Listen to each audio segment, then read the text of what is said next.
Здравейте, аз съм Васил Стоянов от BetaTrader. Това е кратък анализ на случващото се на валутния пазар. Днес сме 11.1.2017. Корекциите, които започнаха от началото на годината, все още са в сила. Виждаме, че днес валутната двойка евро-долар, която разглежда в момента, направи тест на важното ниво в зоната 1.05. Намери подкрепа малко под него и продължава възходящо. За сега нямаме затваряне под средната линия на Болинджер. Това означава, че в тази зона биковете за сега печелят. Затваряне под средната линия на Болинджер ще значи,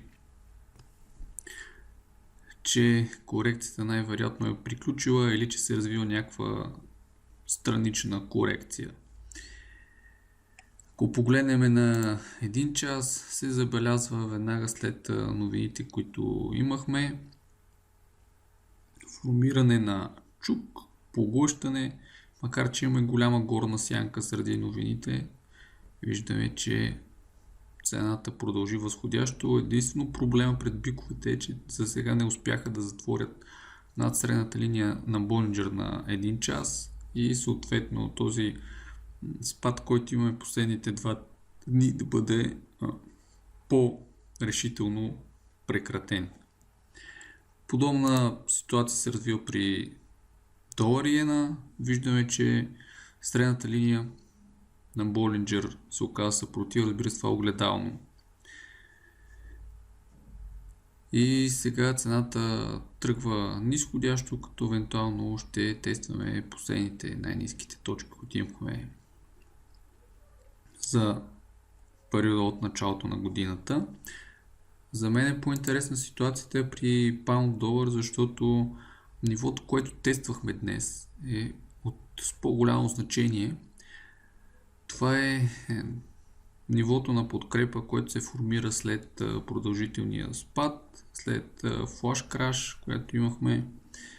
Това ниво е 1.28.3 и виждаме, че цената го тества и сега свещта за днес не е затворила, но вероятно, ако продължи така, разбира се, ще се формира чук, при това имаме доджи, което значи, че мечките отслабват и може да последва обръщане на цената.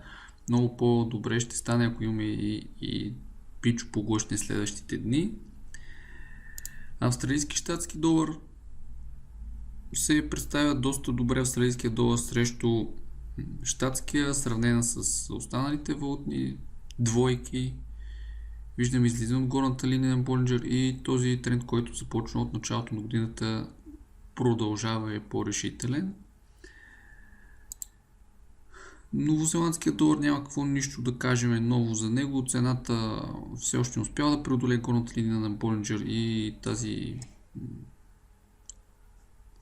корекция е по-полегата. В сравнение с австралийския долар, интересна ситуация за мен е по-интересно от последните две валутни двойки има при щатски канадски. Цената приближава долната линия на канала и започва да се колебае около нея. Нямаме все още обръщаща формация, имаме неутрални последни няколко свещи. Разбира се, това нещо трябва да го изключим, защото това е от няколкото минути от неделя при отварянето на пазара.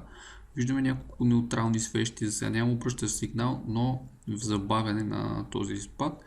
Другото важно ниво, което трябва да следим, ако цената пробие долната линия на този канал, е последното тъно, което имахме ето тук.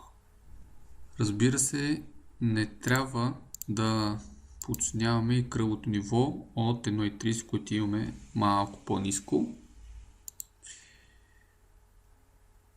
Може да разгледаме златото, защото цялата корекция, която имаме, виждаме, те са с малки свещи, с изключение на тази, която имаме на 29 и тази, която имахме, трябва да е 3, това само да погледнем, 5 всъщност януари.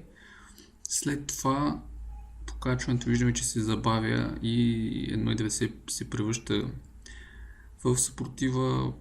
Преди няколко анализа казах, 1170 е важно ниво, което трябва да следиме Вероятно пазара пак ще го тества и ще видим, ще намери подкрепа на него или ще го преодолее и съответно ще поднови спада. На 18 първи сряда се пада 18:30 часа. Ще имам безплатен вебинар в Active Trades, разбира се. Темата ще е за фундаментален анализ и ще е доста интересно, така че очаквам да ви видя сред участниците.